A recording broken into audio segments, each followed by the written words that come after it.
الحمد للہ وکفی وسلام علی عبادہ الذین اصطفی اما بعد اعوذ باللہ من الشیطان الرجیم بسم اللہ الرحمن الرحیم وقال انی ذاہب الی ربی سیہدین رب هب لی من الصالحین فبشرنی بغلام حلیم فلما بلغ معه السعی قال یا بنی انی اری فی المنام انی اذبحک فانظر ماذا تری قال یا ابت افعل ما تؤمر ستجدنی ان شاء اللہ من الصابرین صدق اللہ مولانا العظیم۔ محترم مکرم سامعین کرام، آپ حضرات کو معلوم ہے کہ ذی الحجہ کا مہینہ شروع ہو چکا ہے۔ بہت بابرکت مہینہ ہے۔ اس کے ایک دن کا روزہ 1 سال روزہ رکھنے کے برابر۔ اللہ تعالیٰ کو اس مہینے میں عبادت بہت پسند ہے اور ثواب بھی زیادہ ہے، اور بہت مبارک فریضہ اسی مہینے میں ہے۔ آپ حضرات کو معلوم ہے حج اسی مہینے میں ہوتا ہے۔ میں آپ حضرات کو ایک بہت ہی مشہور واقعہ ہے جس کو قرآن کریم نے نقل کیا ہے، آپ حضرات کی خدمت میں عرض کر رہا ہوں، غور سے سماعت فرمائیے گا۔ واقعتاً ایسا واقعہ ہے کہ اپنا بھی دل کانپ جاتا ہے۔ قرآن نے کہہ دیا ہے، قرآن کا مطلب اللہ رب العزت نے فرما دیا، ان ھذا لہو البلاء المبین۔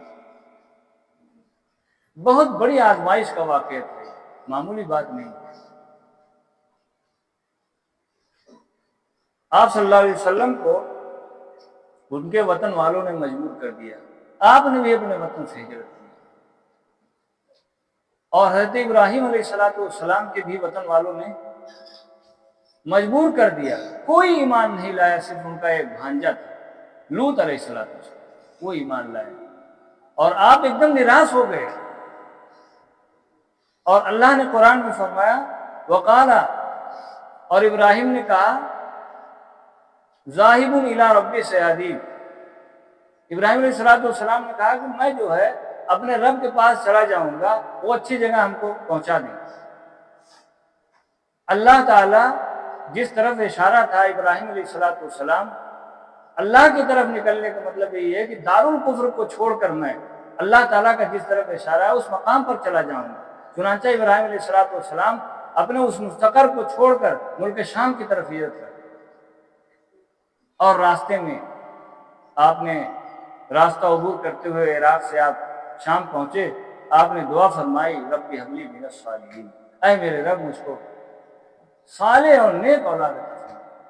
تو اللہ رب العزت نے فرمایا فبشرناہ بغلام حلیم، دعا قبول ہو گئی، اور ایک بردبار حلیم المزاج لڑکی کو بشارت اللہ تعالیٰ نے۔ اب آپ سوچئے بڑھاپے میں اللہ تعالیٰ سے بہت منت سماجت اور بہت دعا کے بعد ایک بچہ ملا بہت ہونہار، وہ بھی سلسلہ نبوت سے۔ وقال انی ذاہب الی ربی سیہدین رب ھب لی من الصالحین فبشرناہ بغلام فلما بلغ معه السعی، جب اس لائق ہوا کہ آپ کے ساتھ چلتا پھرتا، آپ کا کچھ تعاون کرتا، آپ کی مدد کرتا، فلما بلغ معه السعی قال یا بنی انی اری فی المنام انی اذبحک فانظر ماذا تری۔ آزمائش پر آزمائش تھی، اور سب سے بڑی آزمائش یہ تھی کہ اتنا پیارا اور اکلوتا لڑکا، حکم ہو رہا ہے، خود قرآن کریم میں اللہ رب العزت فرما رہے ہیں، ابراہیم علیہ السلام نے اسماعیل علیہ السلام کو بلایا کہ اے بیٹا میں خواب دیکھ رہا ہوں کہ میں تجھ کو ذبح کر رہا ہوں، انی اذبحک، میں تم کو ذبح کر رہا ہوں، فانظر، تو غور کر لے تمہارا کیا خیال ہے۔ اصل میں نبیوں کا جو خواب ہوتا ہے وہ وہی ہوا کرتا ہے، اور ابراہیم علیہ السلام کو اللہ تعالیٰ نے خواب میں اسی لیے حکم فرمایا، آزمائش تو خواب میں ہوتی ہے۔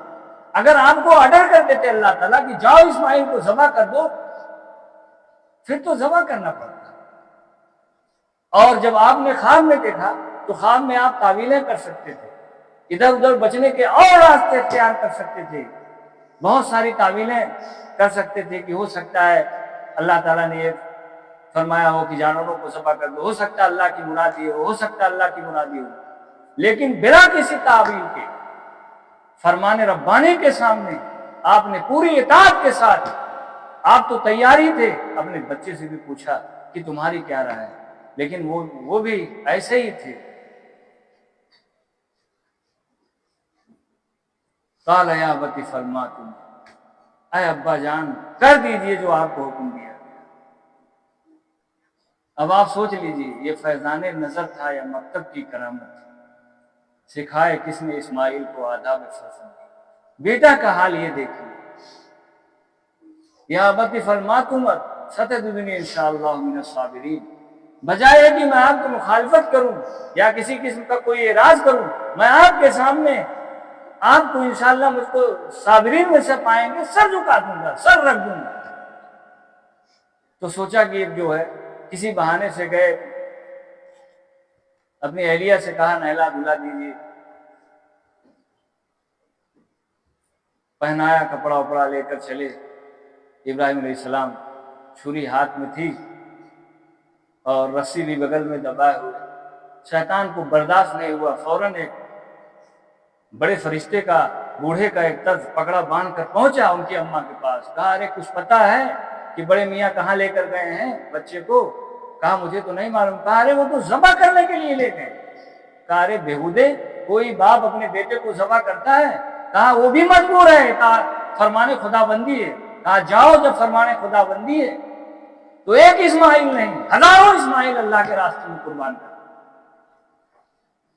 یہی مائیں تھیں جن کے گود میں اسلام پلتا ہے، انہی گودوں میں انسان نور کے سانچوں میں ڈالتا ہے، ایسی ماں تھی۔ اب آپ سوچو، اللہ کا ایک حکم ہے، ماں بھی تیار قربانی کے لیے، بیٹا بھی تیار اور باپ بھی تیار۔ آج اللہ تعالیٰ ہم کو ڈائریکٹ اللہ کے رسول صلی اللہ علیہ وسلم فرما رہے ہیں کہ دیکھو نماز مت چھوڑو، دیکھو گناہ چھوڑ دو، لیکن آج کوئی اپنی آوارگی چھوڑنے کو تیار نہیں۔ شرابی سے کہا جاتا ہے شراب چھوڑ دو، شراب چھوڑنے کو تیار نہیں۔ زانی سے کہا جاتا ہے زنا چھوڑ دو، وہ بھی تیار نہیں۔ سود خور ہے، حرام کھول ہے، اور بھی تمام چیزوں کے اللہ کے حکم کی پامالی ہو رہی ہے۔ اور ایک حکم پر ابراہیم علیہ السلام، وہ بھی بذریعے وہی نہیں، بذریعے خواب اپنے بیٹے کو لے کر چلے اس پہاڑ کی طرف جہاں اسماعیل علیہ السلام کو لٹایا تھا۔ چنانچہ روایتوں میں آتا ہے 3 دن تک ابراہیم علیہ السلام مسلسل خواب دیکھتے اور ہر دن سو اونٹ کی قربانی کرتے تھے، ہر دن جانور ذبح کرتے تھے، لیکن آخر میں اشارہ پورا ملا، یہ جو سب سے مضبوط چیز ہے تمہارے نزدیک اس کو۔ اماں کو بہکایا شیطان نے، اماں نے بھی پھٹکار کو بھگا دیا، بھاگا ہوا بچے کے پاس، کہا ارے جان رہے ہو تم کو کہاں لے جا رہے ہیں؟ تم کو ذبح کرنے کے لیے جا رہے ہیں۔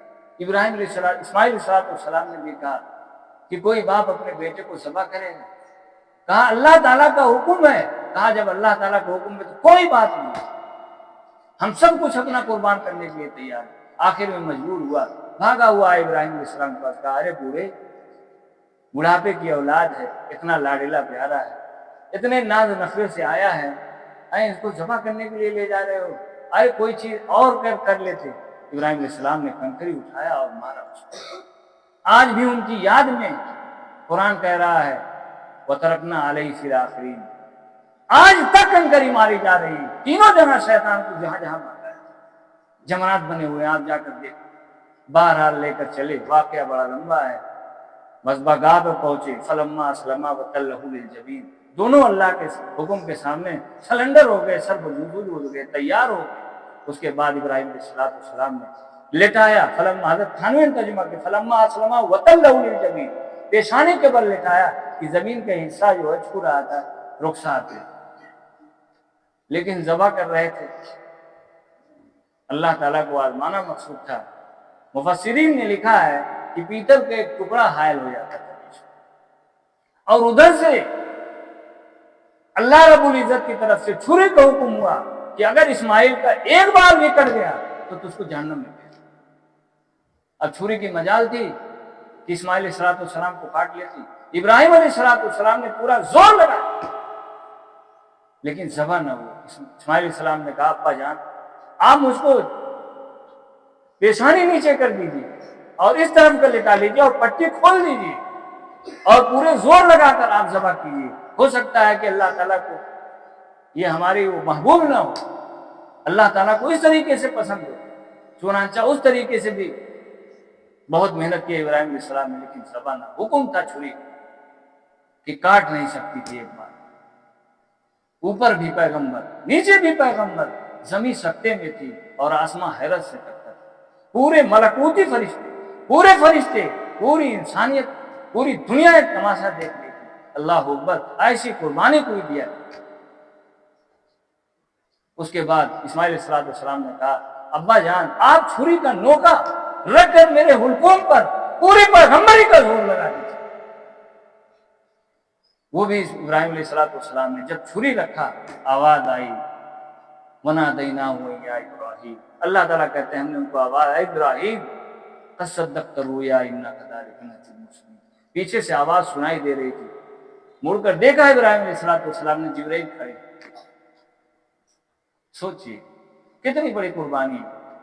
قَدْ صَدَّقْتَ الرُّؤْيَا إِنَّا كَذَلِكَ نَجْزِي الْمُحْسِنِينَ إِنَّ هَذَا لَهُوَ الْبَلَاءُ الْمُبِينُ. بہت بڑی آزمائش تھی. دونوں کھڑے ہوئے اور کیسے کھڑے نہ اترے. اسی سلسلے میں جناب نبی کریم صلی اللہ علیہ وسلم کا دور نبوت. اللہ تعالیٰ خود کہتے ہیں وَفَدَيْنَاهُ بِذِبْحٍ عَظِيمٍ. ہم نے ایک بڑا ذبیحہ ان کو دیا, کیونکہ جنت سے میڈھا آیا تھا اور اس کے قبولیت میں کوئی شبہ نہیں تھا. اس میڈھے کی سینگ خانہ کعبہ میں بہت دن تک, بہت سے مفسرین نے لکھا, ہم لوگوں نے خود اس کی زیارت کی, خانہ کعبہ میں سینگ لٹکائی ہوئی.